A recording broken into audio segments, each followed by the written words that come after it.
Oh iya, sama aku. Nah, sebelum memulai pembelajaran, alangkah baiknya kita berdoa dulu ya. Menurut agama dan kepercayaan masing-masing, berdoa dimulai. Amin. Amin. Doa selesai.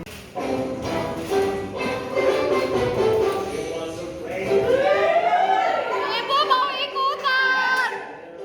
Mau ikutan.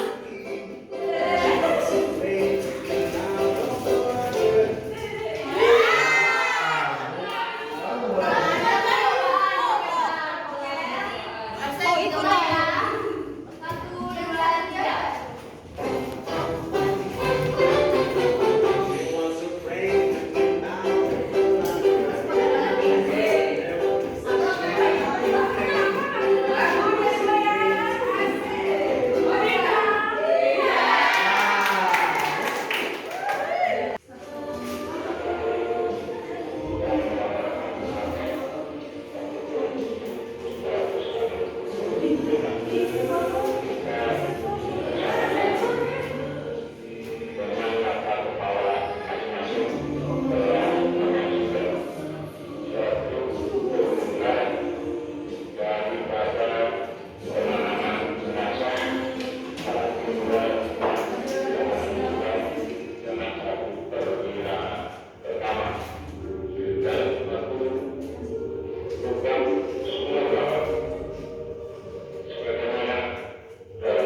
Video ini berkaitan dengan materi kita pada hari ini ya teman-teman. Nah, menurut teman-teman nih semuanya, faktor hak asasi apa saja sih yang dilanggar yang ada di dalam video ini? Coba. Hak hidup. Berapa? Hak hidup, Ibu. Ya betul, karena siswa berbintang tercepat. Silakan video dulu. Ibu, saya nggak mau di prank ya, Bu. Iya. Ntar ditukarnya di akhir pembelajaran ini ya. Lah, Ibu ini kosong, Bu. Iya, itu ada. Nah, di sini kita akan belajar mengenai hak dan kewajiban asasi manusia. Untuk tujuan pembelajarannya itu peserta didik mampu menganalisis faktor-faktor apa saja yang terjadi pelanggaran HAM itu sendiri. Materi yang pertama yaitu ada makna hak asasi manusia, yang dimana berarti HAM ini merujuk kepada hak-hak fundamental yang melekat di dalam setiap individu. Nah, hak ini juga tentunya tidak boleh ada diskriminasi apapun, termasuk ras, agama, jenis kelamin, maupun latar belakang sosial. Hak ini dilindungi oleh hukum internasional dan juga konstitusi negara yang menganut prinsip-prinsip HAM. Selanjutnya ada makna kewajiban hak asasi manusia. Kewajiban asasi manusia ini merujuk pada tanggung jawab, moral, hukum, dan juga etika yang melekat pada setiap individu.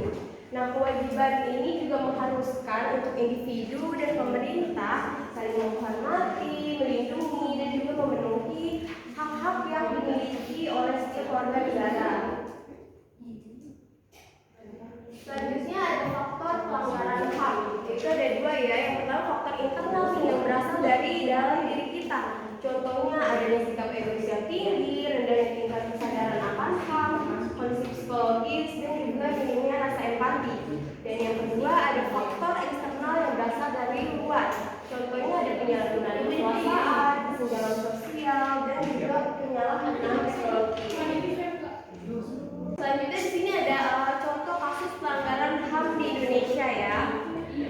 Seperti yang telah kita saksikan cuplikan videonya tadi, pemberantasan PKI yang terjadi pada tahun 1965 sampai dengan 1966, tepatnya pada tanggal 30 September 1965 atau yang biasa kita sebut dengan G30S PKI. Nah, di dalam peristiwa ini PKI itu dianggap sebagai dalang utama dari peristiwa tersebut karena diduga ini memperkuat pengaruh di pemerintahan sehingga dapat mengganti dasar negara Pancasila menjadi komunisme. Nah, di sini kan ada 4 riwayat lagi ya.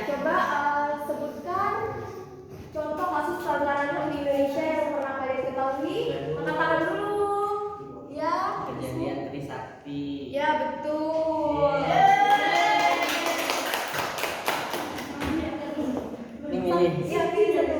Jangan semua. Oke. Itu dua. Bu, saya nggak dapat.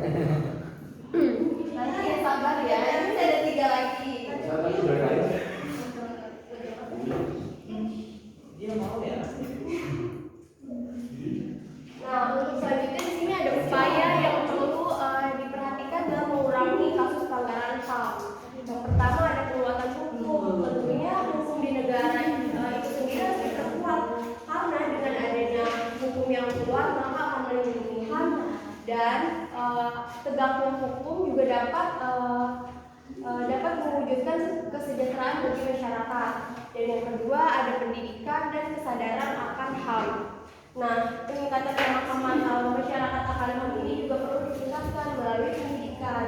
Yang ketiga ada monitoring dan evaluasi. Nah, ini juga berperan penting dalam mengontrol kebijakan apa saja dan tindakan apa saja yang efektif untuk menanggulangi kasus pelanggaran HAM tersebut. Nah, untuk kesimpulan materi kita pada hari ini, penegakan HAM itu sendiri merupakan tanggung jawab kita bersama, yaitu antara masyarakat sipil, terus juga pemerintahan, lembaga penegak hukum, lembaga internasional, dan juga lembaga-lembaga lainnya yang menaungi HAM itu sendiri untuk mencapai perubahan yang signifikan dalam meningkatkan dalam menegakkan HAM di Indonesia. Nah, ini kan ada 3 reward lagi nih. Coba siapa yang bisa menyimpulkan materi kita pada hari ini? Zaka, kita tanya. Mau, Ibu. Krisna. Berarti tidur dulu. Wah, didis tuh Bu, soalnya nyontek Bu, nggak bisa Bu, nyontek Bu, Krisna Bu, nggak bisa Bu. Nah, ini hak dan kewajiban atas manusia ini merupakan tanggung jawab tanggung jawab pemerintah saja, tapi tanggung jawab kita bersama Bu. Dan tadi di mana sudah dibilang juga, karena mungkin emang dia secara tanggung jawab pemerintah emang tanggung jawab untuk melindungi kita. Tapi kita juga tidak semata-mata bergantung hanya kepada pemerintah. Kita juga bisa membantu dan melindungi satu sama lain agar tidak adanya ketimpangan hak dan kewajiban asasi manusia itu. Ya.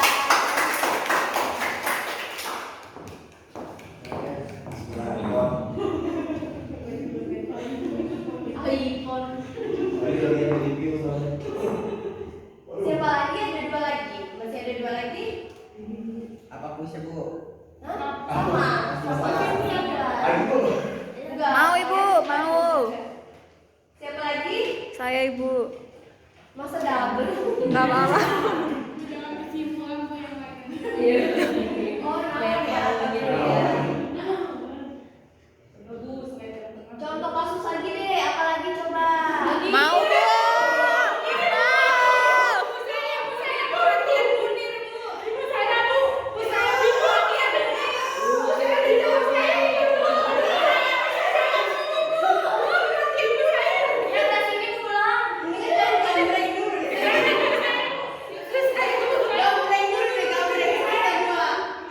Bagi sana sama sini aja Bu. Ambil sini satu, ambil sini satu, biar ada itu ya. Ya coba. Ibu ke saya semua aja. Kejadian Tanjung Priok. Ya, Bu. Bu, saya Bu. Sabar ya, Nisa.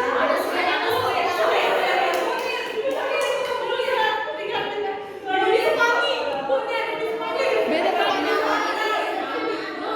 Beda pertanyaan. Kakek di Burhan. Diusir. Coba kalian berdua sweet.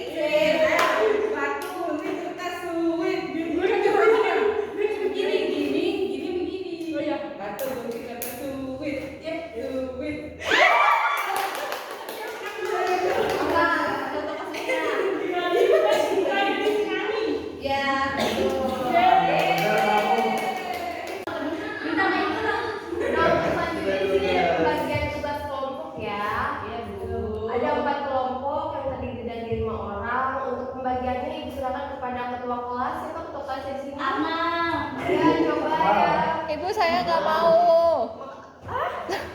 Dia keluar. Untuk tugasnya nanti ibu kasih baca kerja kelompok dikerjakan di situ, perintahnya juga jelas ada di situ, dan untuk ringkasannya nanti bisa taruh di PPT juga ya supaya kita nanti minggu depan bisa presentasi. Oke? Baik Ibu.